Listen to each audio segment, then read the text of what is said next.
There might be things you have to do and you don't like. Okay, that is life. Life is not always that. At least when you have to do something and you can't relate to it, or what we call you don't like it, put love in this activity and find something which starts making sense to you.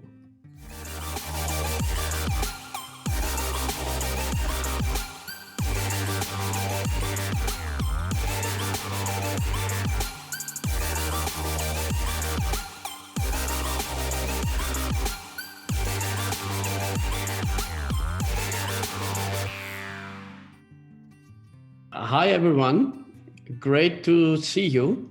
So we have Sahil, Anna and Natalia, right? Yes, sir. So welcome to our session, and let me use the chance.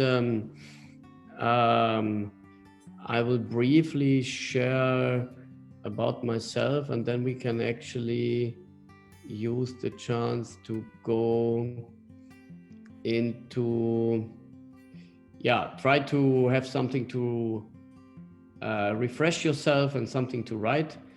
And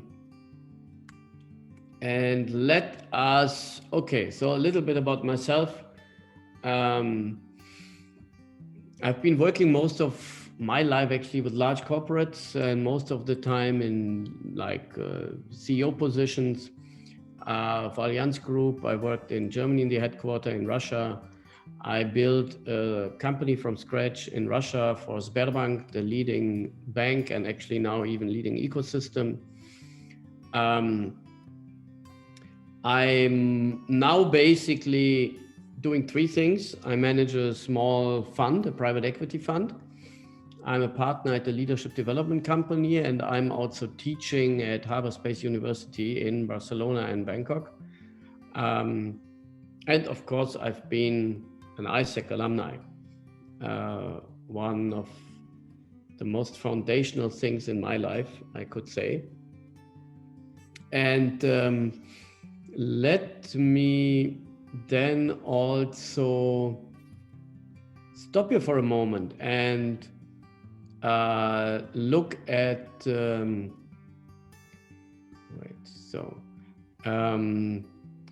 just to have an idea about who is here and what actually you are looking for, because the beauty is we're a small group, so we can really make this conversation about things which are really on your mind.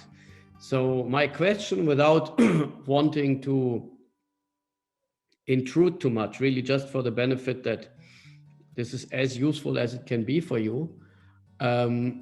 What's on your mind when you hear this topic? What are questions you have, concerns you have? So who would like to share briefly from his or her side how you feel about this topic? What is it that makes you spend 1.5 hours on an afternoon to indulge into this?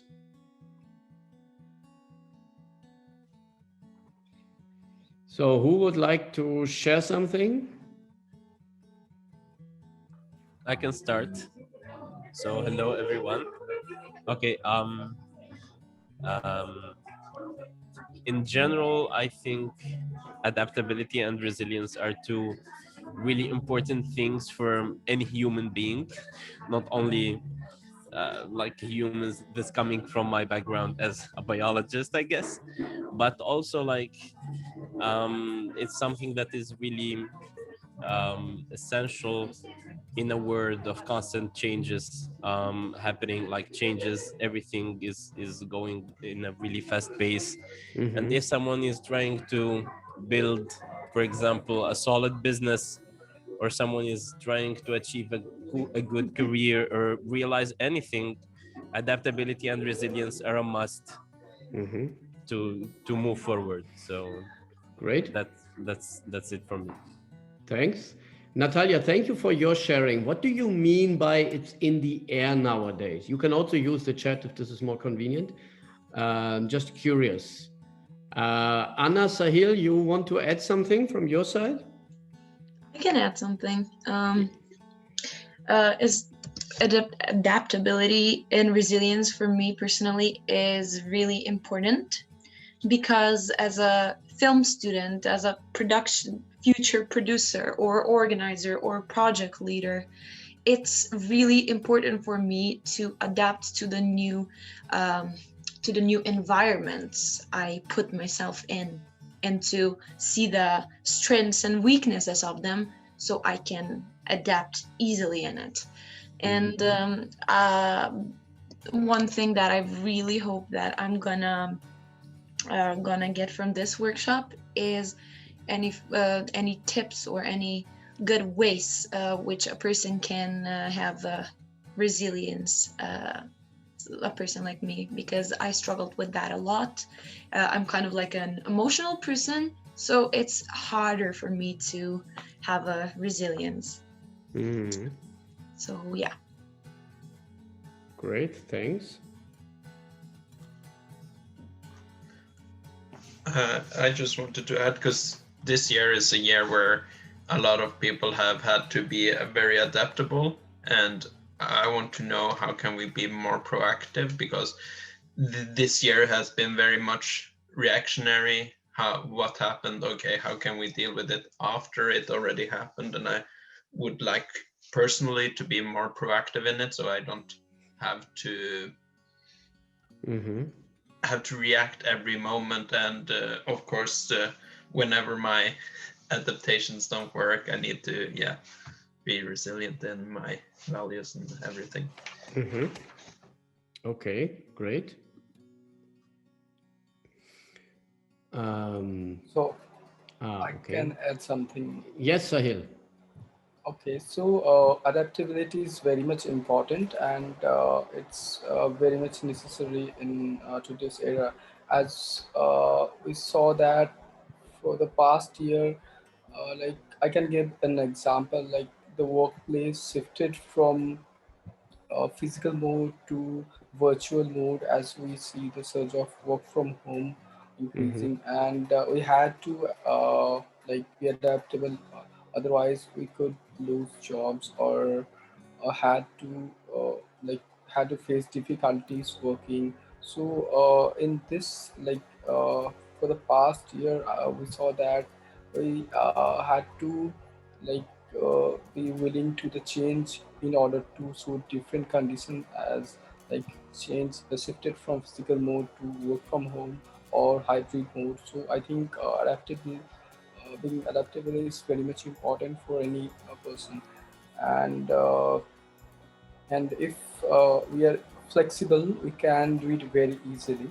And if we are resilient, we'll be able to like withstand or recover from any kind of situation very quickly, and we can react to it very swiftly. And it is a very good quality, I think everyone should have, and to adapt or change to a regular basis, or being resilient. Great, thanks. To my 2 cents. Thanks, and thanks, Natalia, for the additional explanation. Then let me ask you one thing.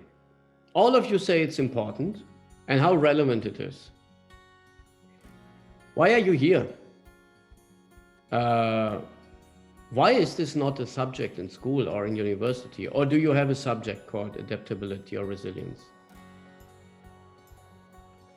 No. So why is this? I wish there was a subject. So then I ask you again, why is this? Because it hasn't been, and schools are not adaptable for change. No, it's better when nobody actually talks about this, because a leader should have skills in adaptability and resilience. So the more skills you have, for example, in adaptability and resilience, the better leader you are.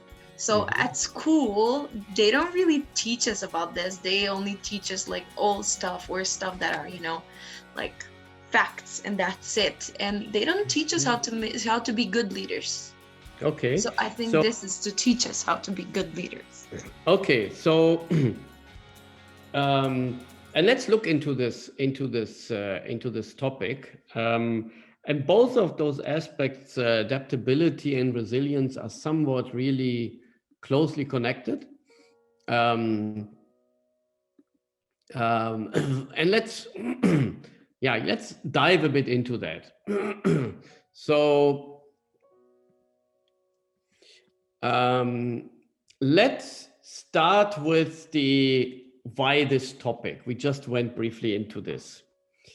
And also why this is not being taught. Because if you ask people, oh, we live in such special times, and even those who tell you, I'm adaptable, but give me the vaccine and let's go back to our normal life. So they're not really adaptable, let's be honest, isn't it? They're waiting for the pre-COVID time to come back. So one might say, okay, this is the year of the pandemic. Let's look a bit further. Do we really have just a pandemic? We have a pandemic. We have a huge task of economic reconstruction. We have a second 1968, whether it's Black Lives Matter, whether it's increasingly women demanding just what is their normal right to be accepted in the workplace. All the topics of inclusion become a topic. Territorial disputes all over the world. The environmental challenge, which doesn't go away. The biggest probably offense which my generation is doing to your generation. You mentioned, Anna and Sahil, the challenge on education, a completely inadequate education system, still believing that knowledge should be the core of education and not mindsets, abilities, skill sets, storytelling. So there seems to be something more profound than just a pandemic. And let's dig a bit into this. You've for sure heard about this abbreviation, VUCA, and people will tell you this was an abbreviation which was coined in the army, in the US Army, when increasingly life was unpredictable. So VUCA stands for volatility, uncertainty, complexity, ambiguity. And this is our new normal. The pandemic is not an exception. In other words, there is no going back. We are in times of profound change, and everything. And what does this mean? Let's just add a bit more. And I'm giving you a framework on decision making. And if you look at this, if we look on the left side, the unpredictable world, on the right side, the predictable world. And when you look and this is like from a business background, if you look at that, you would see processes which are repeatable in a predictable world, which are called usually best practice. You have a cause, you have an effect, repeatable, predictable processes. Everybody agrees this needs to be done. You have bus schedules, so buses come, they drive a certain road. Everybody agrees this makes sense. It's transparent. I know this is a bus stop. I know the bus will come every 15 minutes. Standardized procedures, checklists. So you see something, you categorize it, you respond. When it becomes still predictable, a bit more complicated, when cause and effect are separated, you see something happening, but you don't immediately realize what is the cause. You would sense, you would analyze, you would respond, you would have a good enough solution that things work. And it would repeat. You have a good practice and this can somewhat work. And if we then move to the left side, the unpredictable world, you have situations where cause and effect are only known afterwards. And this is what we call usually complex adaptive systems. And if we go to the lower left, you don't even know the cause-effect relationship. So you just have to act, then sense what is going on and respond. If we look at challenges like COVID, we are in the lower left side. Now, why is this important to realize? Because this is how we think the world is. Mostly the world happens on the right side, the predictable world, and a little bit unpredictable. But then the task for you as a human being and for a manager, and that's what you learn then in school and educational institutions, is bring it back to predictability. Make sense of it, and then you can manage it. Any good manager, any good leader will tell you, my job is to bring clarity and transparency and security to my employees. This is the same logic. I move it from the unpredictable to the predictable side. Well, the bad news is, this is not anymore our reality. We are moving into a world which is more left, more unpredictable, and lesser predictable. So you have to live with unpredictability as a fact and not see it as an exception.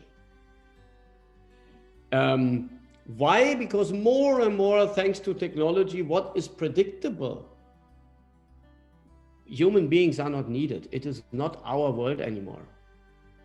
You know, how many humans are nowadays, when you go to an automobile factory, you go in and see how many humans are working there. Compare this to 100 years ago.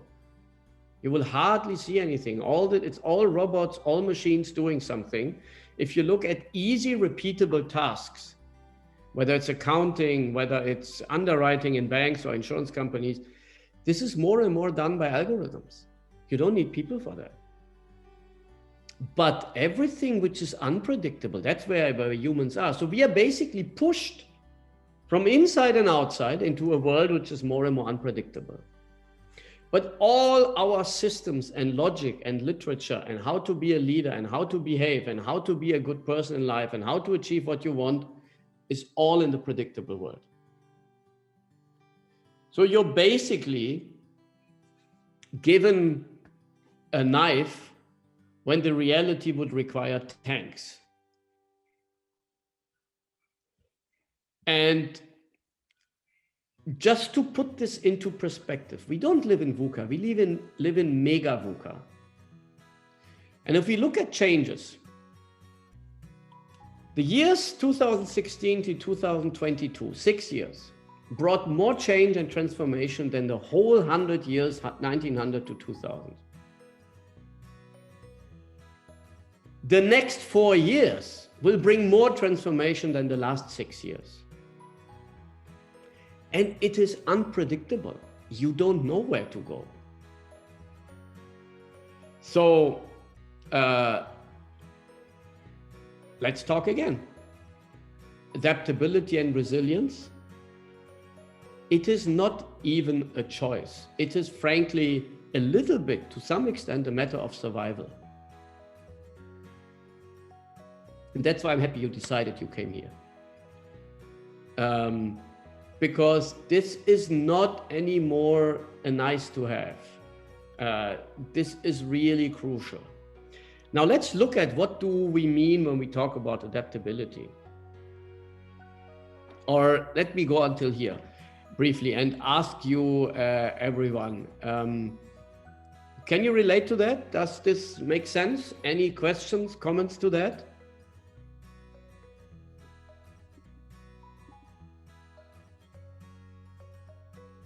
I have been actually thinking about the things you discussed right now before, and I completely agree with everything that has been said. And look, Anna, the thing is that all the guys around you, unfortunately, are from a time when the world was right-sided. Right.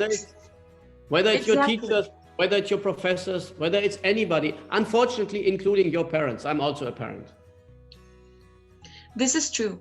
Even though it was kind of like my parents have been born and raised in Yugoslavia, but it was at the same time authoritarian system in a way, Yes. right? So Yes. So then let's look into this. What do we actually mean by adaptability? The quality of being able to adjust to new conditions, or the capacity to be modified for a new use or purpose. So in the true sense of the word, and let me come back to this initial topic, you did not really adapt if you are waiting for your old life to come back. It's not a problem, because something will come back, but you are depriving yourself of an opportunity to learn something for a situation, for a life, when adapting is not anymore a choice. And there are many such situations in life when you just have to adapt, or you have a problem. You can't, mold your reality the way you want. And let's look at some adaptability examples, some interesting ones from the business world, actually. There's a case, Sears, and this is from the 70s, 80s, was a department store. It was the largest retailer in the US. And here you see a statement by one of the executives around 1970. We don't have competition. We are the number 1, number 2, number 3, and 4. Take our sales and divide them by 4, and we are still bigger than number 2. All we need to do is what we do a little better. In the 80s and 80s, already the first management gurus said, well, they have always been taught how to grow, but not how to change. This incredibly big company, which in now terms would be bigger than any Apple or Facebook, if we would convert it, filed for bankruptcy not so many years ago. A complete inability to adapt.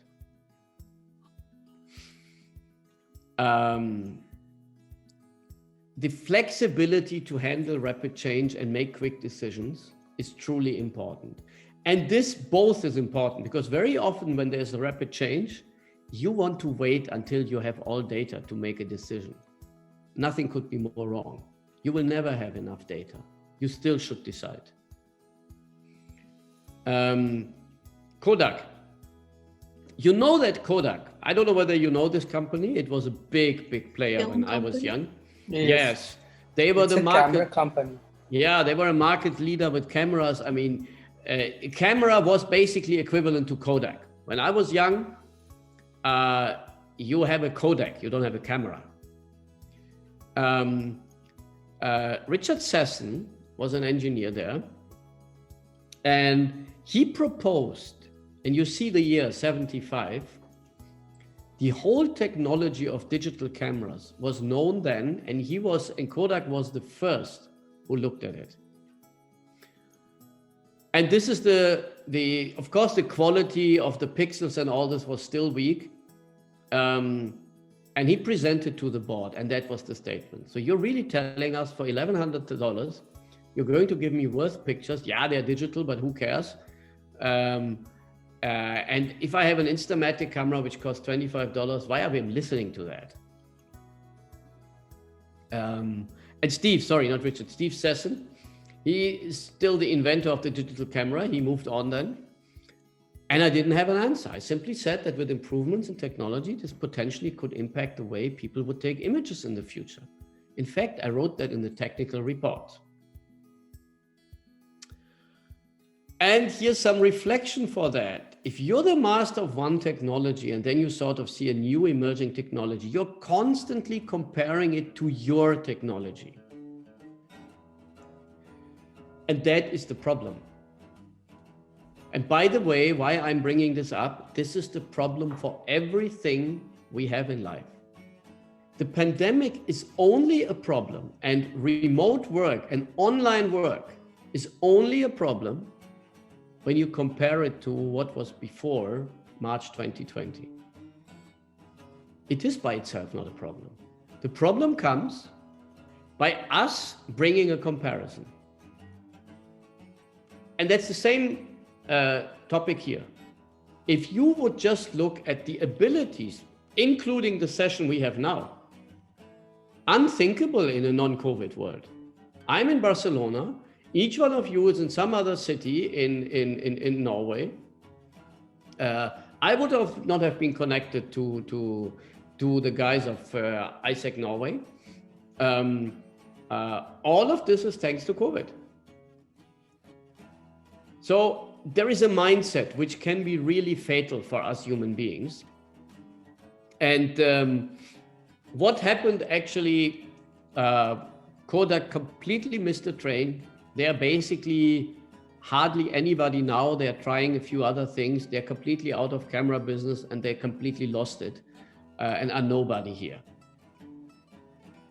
So when we look at adaptability, then we look at a few activities, and these things apply to individuals, but also to companies. The ability to read and act on signals is truly important.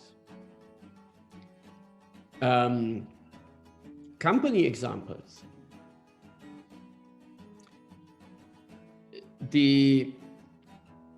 How quickly did which company, and perhaps how quickly did you, when COVID happened, read and act on signals? There were some companies who within 2 weeks changed everything. And there are a few companies who still after a couple of months didn't do anything. So learn to read and act on signals. One example, whiskey distilleries within 4 weeks of COVID lockdown turning into companies which produce sanitizing gel. The ability to read and act on signals and really be adaptable. And why is this big? Or it was Louis Vuitton, other clothing companies who suddenly started producing masks. And why is this big? Because the classical management theory would tell you don't do it. You don't have a competitive advantage. You don't have the competencies. You don't have any cost advantage. Don't even touch it. That is in classical management what you would be told. You know, if you apply any framework, the framework would say, what on heck do you know about, as whiskey distilleries, about making, these hand sanitizers? What do you know? Nothing. So hands off. Adaptability really means read and act on signals and then try. This moves straight to the second one, the ability to experiment. Go for experiments. Try things out. They didn't know it'll work. Okay, try it once, try it twice, try it 3 times. What you need for that is a very, very strong learning culture. Some people like to call it a growth culture, or failure culture. I believe learning is the most important thing. You learn on everything you do. And you apply this, which means, like in a company,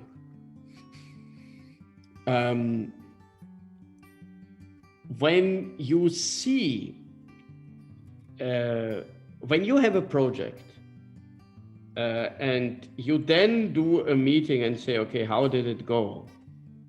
Focus not only on the result, focus on the learning. And we will apply this to individual sides. Ability to manage complex systems. The world has become, also because of technology, a way that you're always in complex systems. You can't avoid it. Learn to deal with that in some way. And the ability to mobilize people, really get them excited about something. Now there is always buts. I have written buts here because the ability to read and act on signals, yes, that's important, but you might also overdo it. So you need to strike a balance. The ability to experiment, yes, but don't lose sight of what is your core. You know, you often see companies who do 20 things at the same time, with all the attention of management. This can't be. Management should focus on one or two things. If you have experiments, right, they can be somewhere. Don't dilute your focus. COVID was a thankful situation because you could easily experiment as there was no other reality anymore. The ability to manage complex systems, yes. I mean, you heard of Amazon. What is Amazon known for?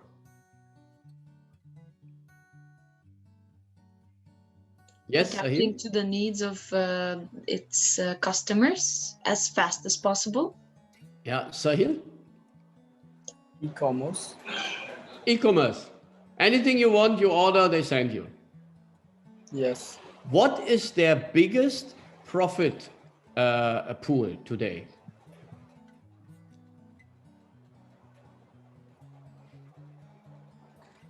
The biggest profit pool today is a service called Amazon Web Service. Highly complex system. It started as an experiment. And the initial idea was, okay, we do all this e-commerce. And all these small vendors said, look, Amazon, I would so love to work with you, but I don't even know how to connect with you online, leave alone how to start a computer. And Amazon started side by side a team which basically built APIs to their wholesalers, their partners. And on one particular day, the head of Amazon Web Services came to Jeff Bezos and said, Jeff, I think there's more in it. Give me a chance. Let me try to make a business out of it. And they are now one of actually the market leader together with Microsoft for iCloud and web solutions, which lots of companies use, and it's a money printing machine, and 30% of the annual profits are now from AWS. So be clear, and Bezos did not spend much time on it. So yes, this became a complex system, but management attention was not taken away. One of the largest experiments Amazon is doing now is in food. Perhaps you know about it. Amazon grocery store. Yes, and all this started actually with an acquisition of Amazon of Whole Foods, which is a high-end, excellent quality organic food chain store in the US. Was it 8 or 16 billion they paid for it? And the whole world was thinking, are they going mad? They are online. And now they go back to brick and mortar stores, offline stores. They had another complex idea system in mind. The idea being, we are strong in logistics. For sure, a company like Whole Foods is not good in logistics. And food is something everyone needs all the time. So the initial thing is they went in, they optimized the supply chain of Whole Foods. So much lesser warehouse costs. Whenever things were needed, within 2 hours, goods were brought from wholesalers, sellers to Whole Foods store. But that was just the beginning, guys.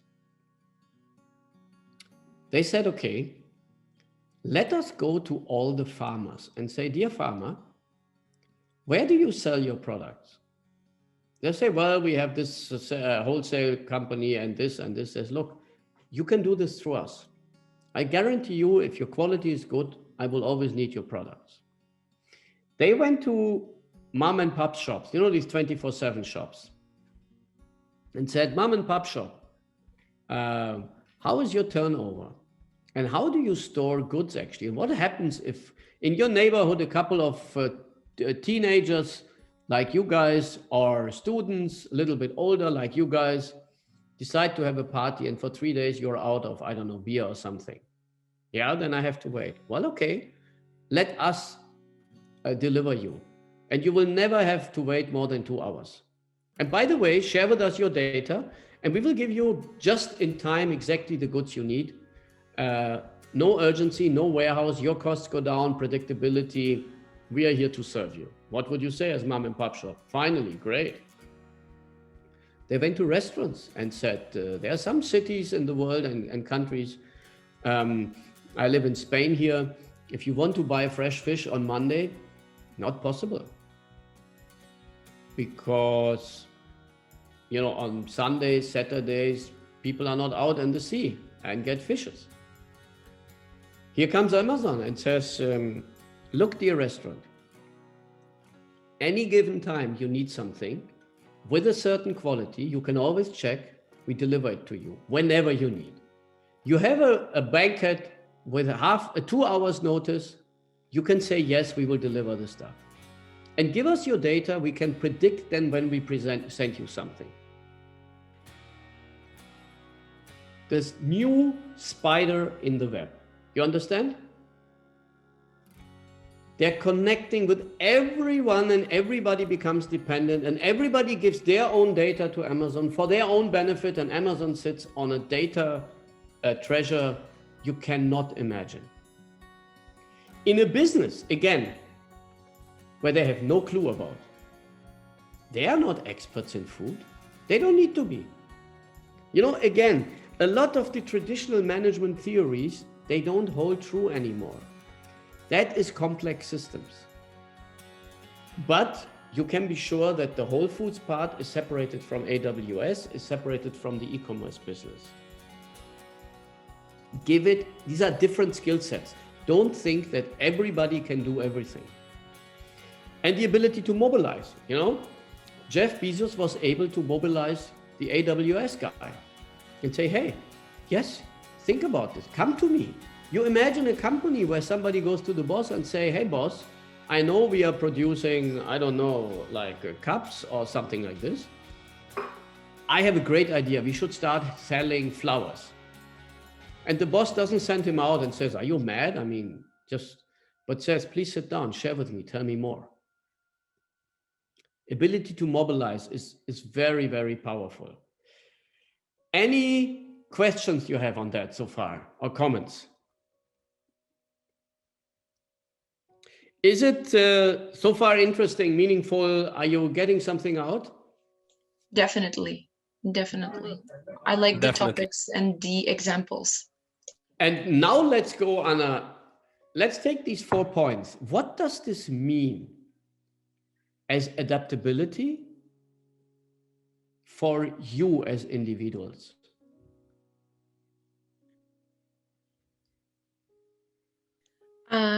Personally, I'm sorry if I'm talking a lot, but I think that personally, this to me means that there is opportunity in everything. There are positive sides to everything. No matter what happens with the situation, there must be something good taken out of it, and which will give good results afterwards.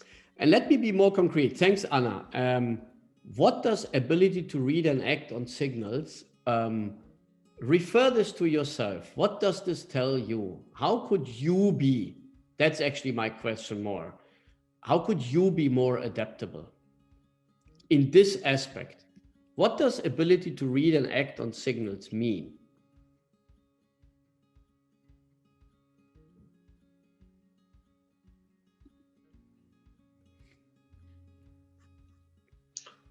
Looking into kind of the reality, seeing how to educate myself, and in my education, how can I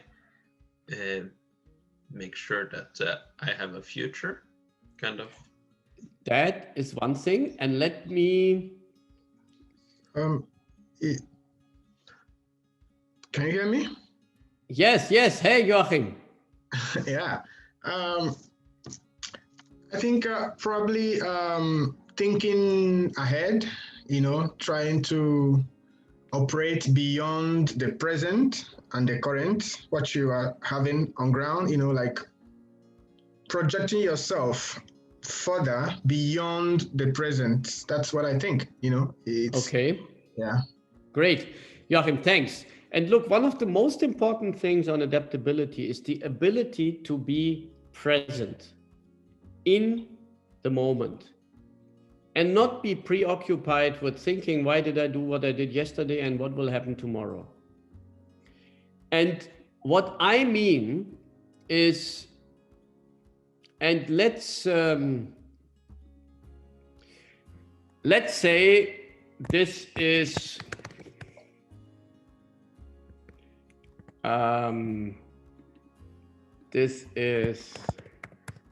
emotions, this is thinking, this is doing. Okay, human being. What of those things do you think drives the others? I think it Yes, starts by, yes, I think that every one of these is kind of a translation to the other one. it's breaking up. Our emotions drive our theory. Okay, so you would say emotions drive thinking. Anybody else? I think what it was starting to say was all of them drive each other. Like, okay, what you're doing affects your emotions. What your emotions are affects your thinking, and what you and that's somehow I would agree. But I think maybe doing would be the main driver for me. Okay. Maybe I would say yes. Thinking. Okay. Look, what we know from neurology is there's no doubt about how this works.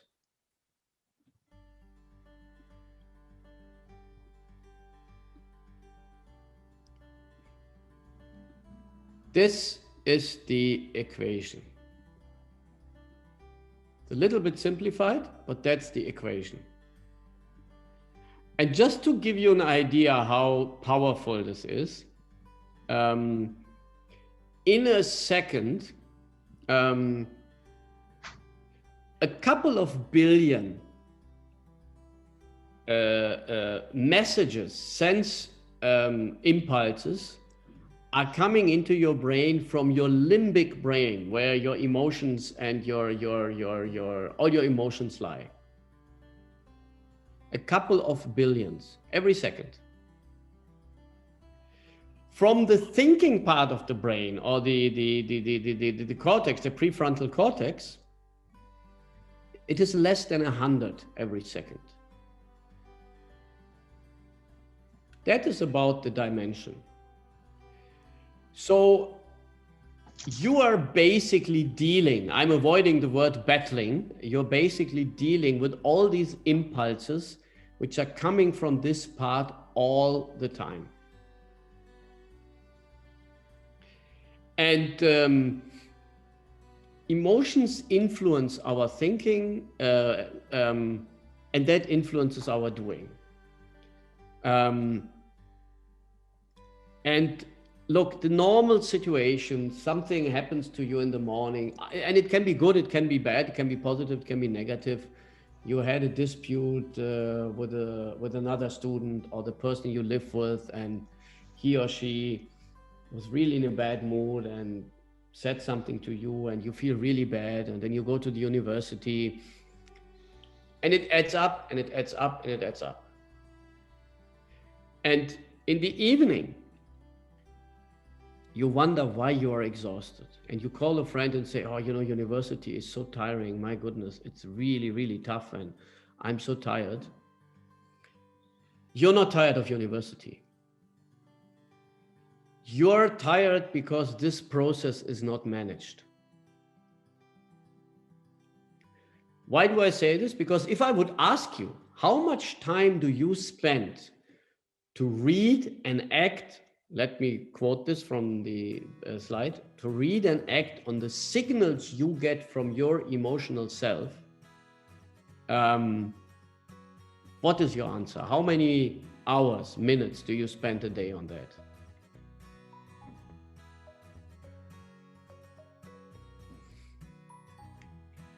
So I'm afraid it's not a lot. Let's agree on this. And I'm also afraid it's lesser than an hour, lesser than half an hour. The highest I had from one CEO was 10 minutes. And just to underline this is where everything starts, and we are not managing the source. And by the way, meditation is not bad. It doesn't help unless you first ask yourself, A, body scan, B, what am I feeling and why am I feeling this? What is the need behind this emotion? And how can I right now deal with this emotion? And then after that, meditation can be very helpful. Otherwise, you are chasing something, trying to somehow be present during meditation, trying to calm the storm, but something inside is all the time telling you, come on, you're not good, you're not adequate, or this, why that, and you basically have this whole movie going on in your mind. So ability to act and react on signals for an individual basically means get on top of this triangle. So what I suggest, and you mentioned this, Anna, and thanks for sharing this, that like resilience and you're a bit emotional.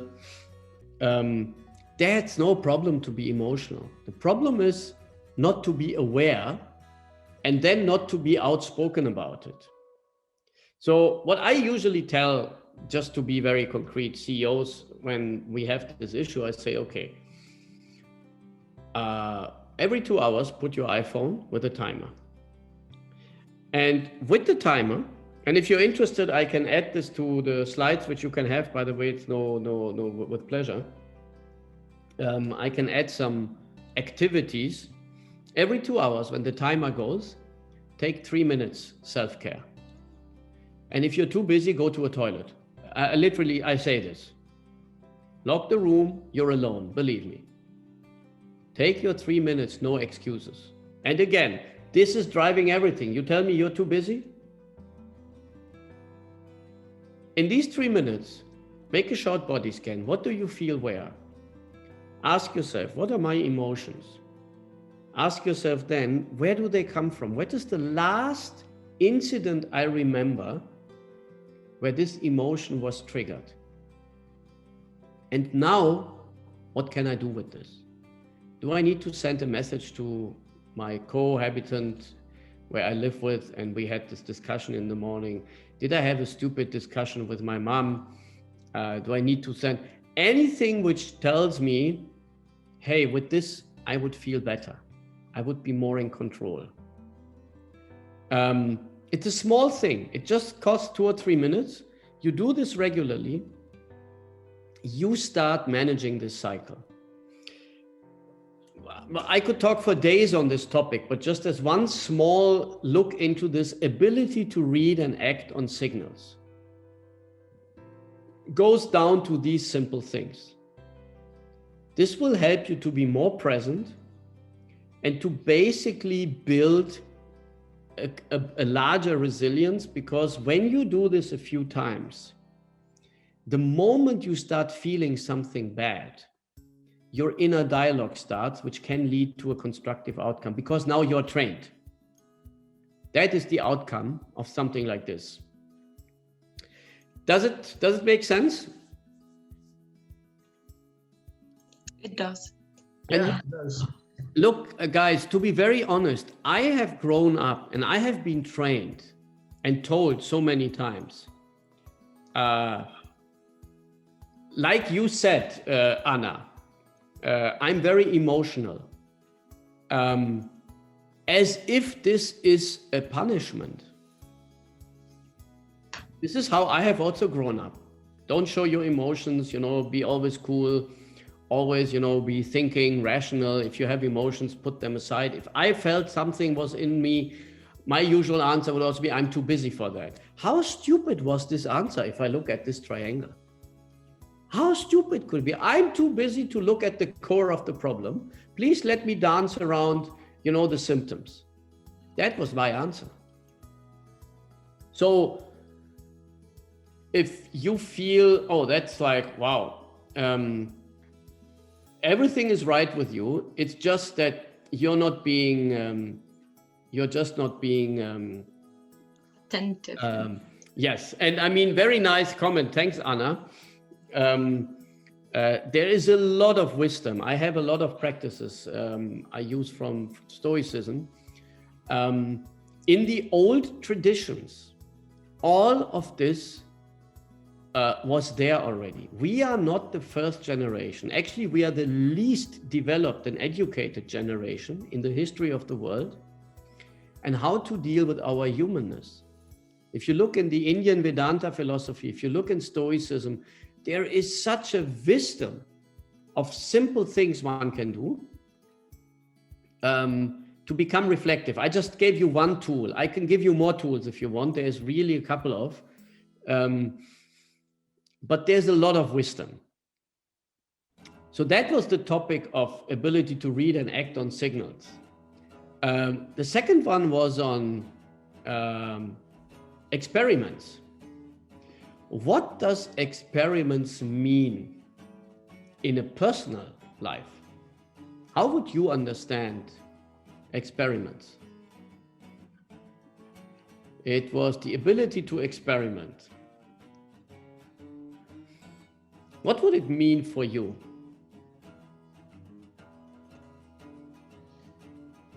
Allowing yourself to do the things that you always wanted or want, but not invest like your whole life into it, kind of making sure that you're safe, but trying out the new things that you wanted to try out. Mm-hmm. Mm-hmm. Great. Anybody else?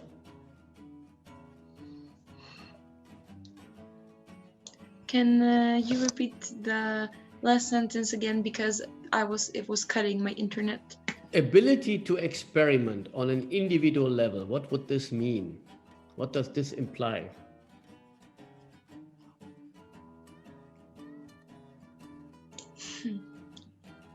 Maybe thinking or doing things that you're not comfortable with, for example, or going beyond your own limits or beliefs even. Absolutely. Absolutely. Yes. Yes. Okay. Maybe. Yes, Joachim. Yeah. Perhaps engaging in things that you probably do not even know what the result will turn out to be, but you are not scared to, you are open-minded when you do things. You don't know the results that you are going to get, but you go into it knowing that you will get a result, whether it is what you expect or not, and you are ready to act on the result that you get from that particular thing that you intend to do. Fantastic, Joachim. Fantastic. Great sharing. Usama, yes. Like mainly what I was gonna say is allowing yourself to try approaches that doesn't really experimenting. I don't know if you can hear me. Okay. Yeah, I turned off your camera so that we could hear you better. Okay. Yeah. So yeah, trying to try things that are not as in the conventional way of doing those, and most importantly, allowing oneself to actually fail. To be more flexible, like not always expect to be successful at what we're trying, but allowing ourselves to fail in order to actually learn and explore more and more ways so we can finally find that secret sauce, find that one successful approach to do things or to solve that problem. Great, thanks. And look, that is the mindset on the experiment side, and this would be a topic by itself. I teach a whole course on this in the university, but when we look at life, we behave as if life is meant to care for survival. When you ask your parents, why should I go to school? Why should I do all those things? The standard answer is so that you can live an independent life, you can earn money, you can have family. This is all survival. We live in a world where, as if we don't do all those things, and by the way, we spoke before how relevant education is to the current world, basically completely not relevant. But please do it, please follow it, so that you can become and earn your own money. This is what we have reduced life to. And we completely missed the point that whenever we study life anywhere, nature, anything, performance is not a category. In your life, it is the main category. From birth till late in life, you're permanently assessed and judged by others, by your parents, school teachers, university, bosses. So we have basically embraced this notion, I have to perform, I have to perform. I have to, and some of you used even these words. When you embrace this mindset and you talk about experiments, then you say, I should allow myself to make mistakes.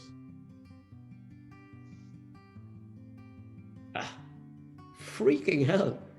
You don't have to allow yourself anything. The mindset behind this is, there is an area where I'm 100% good and performing, and I should also have some areas where I play around. No, just accept that in life is an exploration.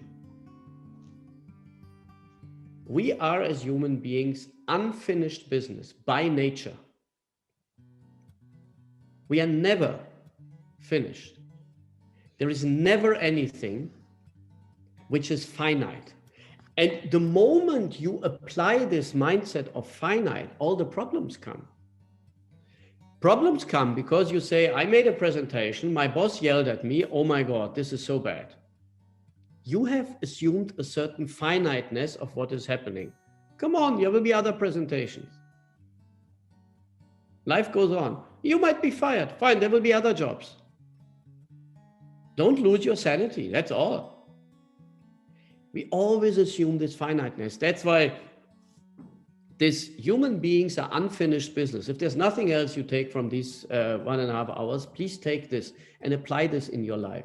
You are by nature unfinished business. Everything you do is always unfinished. And look at it this way. Cut yourself some slack.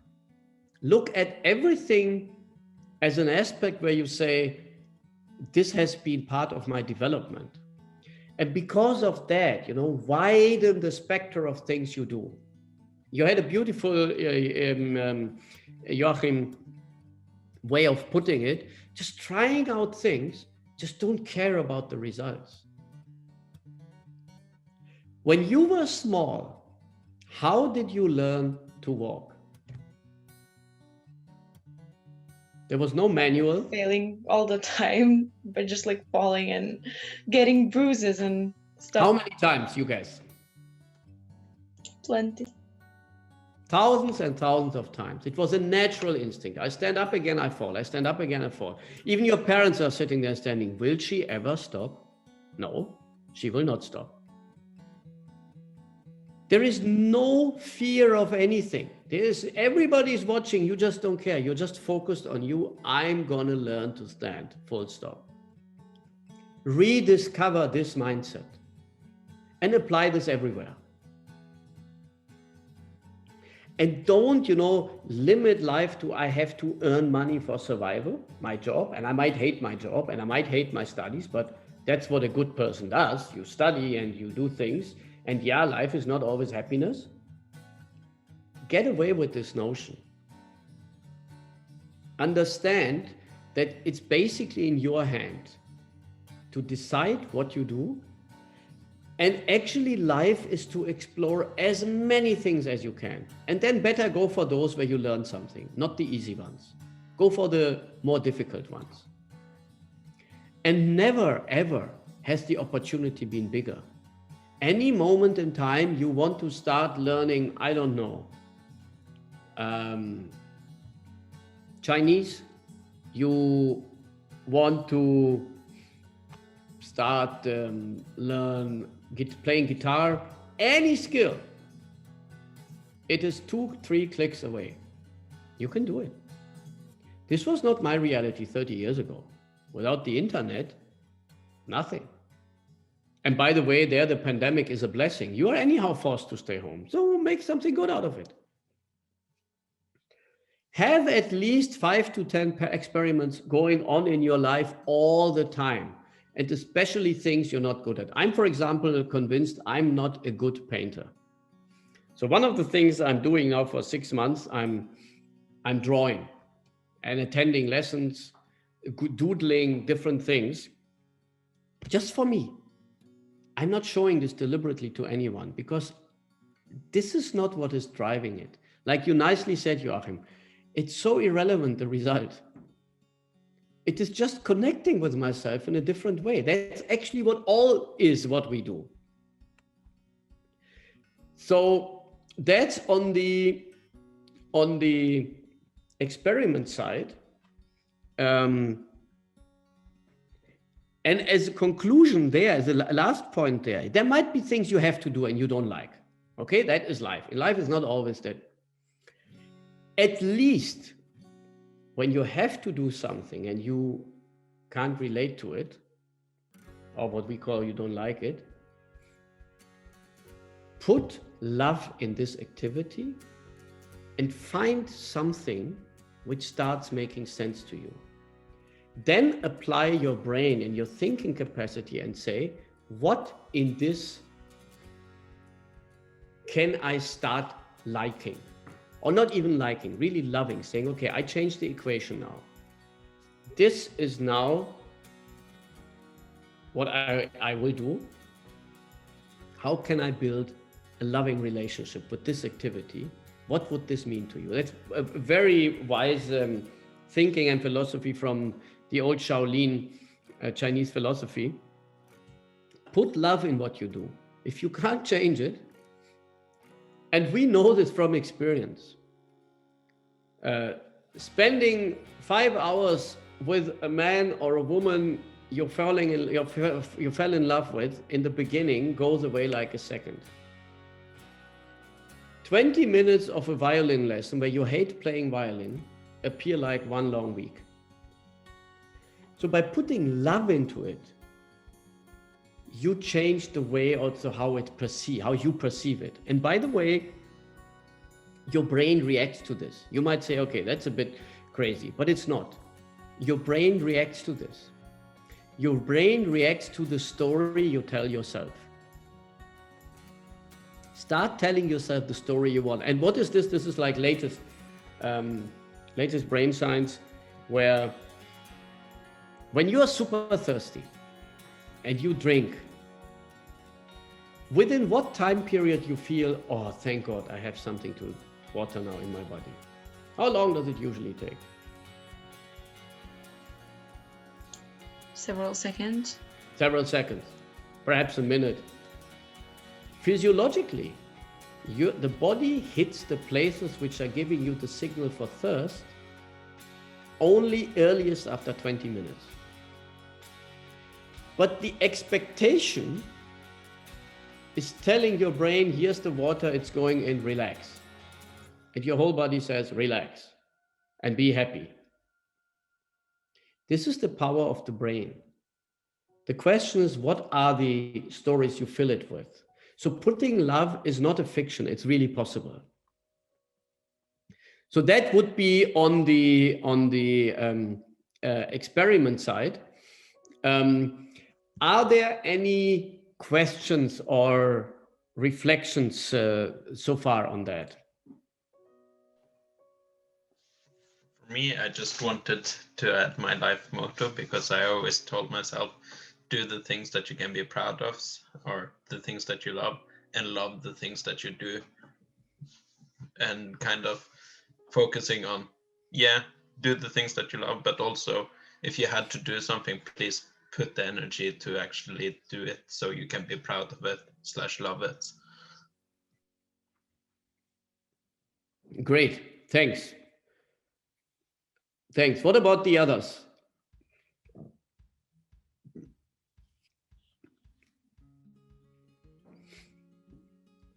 And look, I would like to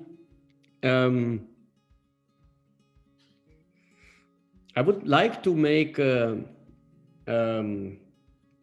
actually a point here on and like conclusion. I would like to ask each one of you, is there one thing, one thought, one action in your mind which you find valuable based on what we discussed, and which will lead to one action at least? I just want to be sure there's one. You don't have to say which one it is if you don't feel comfortable, but you're invited to share. But as a final round, I would love to hear from you. What is it that you take out, and what will be the action out of what you heard? Can I go? Yeah. Yeah. Okay. One thing that I know that I'm gonna do is to keep on trying new and different things, keep on exploring things, and not feel bad about it. Because until now, I somewhat felt bad about it because people kept telling me, "Oh, just focus on one thing and just do that for the entire life." And I was like, "No, I have different interests and stuff like that." So this made me realize that what I'm actually doing is not a crime. It was just the people that were around me that were telling me that it's actually a crime or wrong. But this actually made me realize that it's not true. The more interests, as you said, the more new things we try out, the better we get to know each other. So that's what I'm gonna do. I'm gonna explore different interests. Great. I'm glad to hear this. Thank you, Anna. Who else has something? So can I add something? Sure. So last year I started learning German, and I was learning it through Duolingo app, and I thought it's very interesting, and it would add value to my resume. And but it was very much difficult, but still I was pursuing it, and because I thought it will help me a lot for my career goals. And then I was learning. I was not doing it regularly, but I was learning it for thrice or four times a week, like a week, and I, I just completed the elementary level, and after that I find it quite difficult, and the words are very long and the pronunciations were difficult. Then I thought I think I should join a school or online school to learn it, because I thought that I wouldn't be able to learn it through my own, or I had a book, but I didn't really find it much helpful. So I stopped. But after attending today's session, I think I should continue to pursue it until I go through it, until I find it easy, or I think I shouldn't stop or keep going to achieve my goal. That is what So that's great. And just, if I may tell you this, get away from this performance equation that you have to speak German fluently, beautifully expressed by Joachim. Just, whatever excites you, if you're excited by soccer, if you're excited by cricket, if you're excited by reading short stories, try to find a German-speaking group somewhere in the internet talking about cricket. Try to read some news channel on cricket in German. Connect it in a way that something difficult suddenly appears easy. And believe me, you will understand more than the language, because you will be for sure good. in cricket, but you have a vehicle which you like, and you add something, and suddenly it looks so different.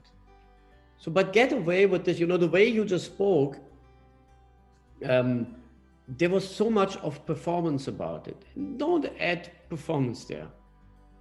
And what is performance? At the end, you go somewhere and you speak, and it's fine, and you can somewhat talk. That is so much more important. You will for sure not, and if you want, you could, but as I understand, your motivation is not to write a fairy tale in German.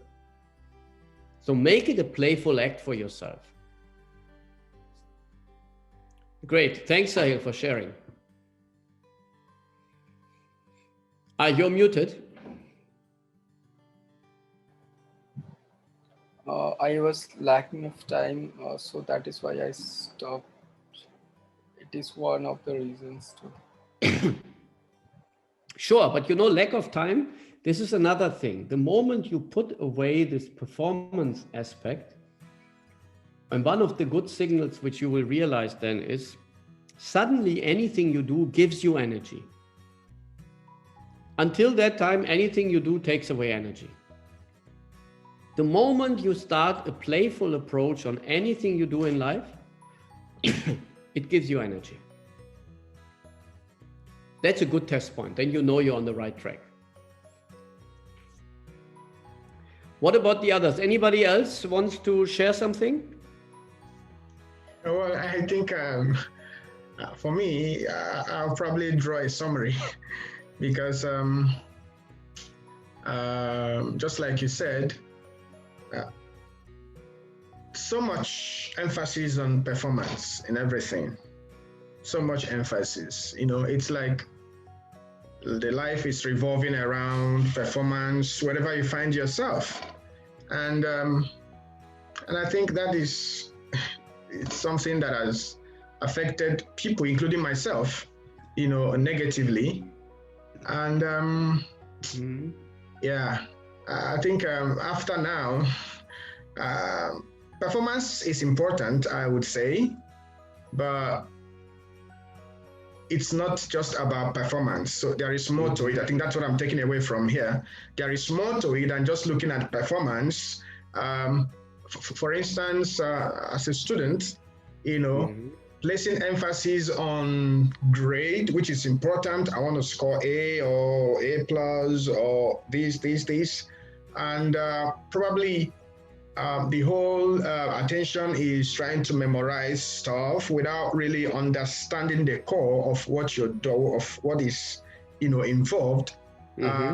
Just to have an A, to be seen probably as an intelligent student by the professors and people around you, to say, oh, you are an excellent student and all of that.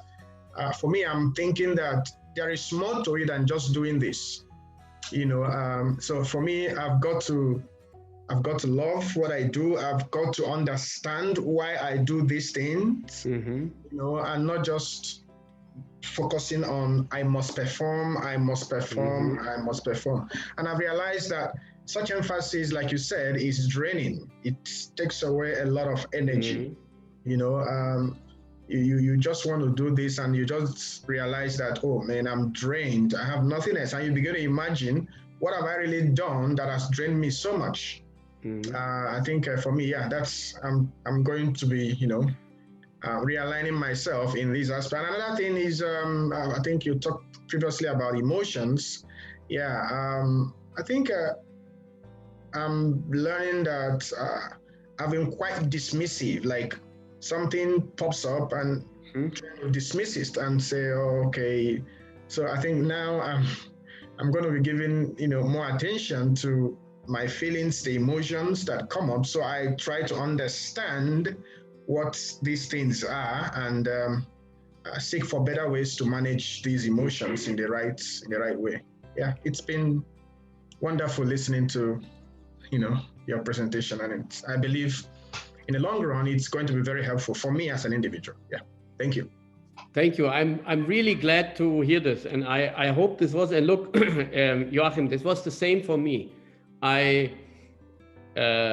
I was very dismissive of emotions. And the problem is, it's, you know, like a bucket of water, and you put in more water and more water, and it overflows.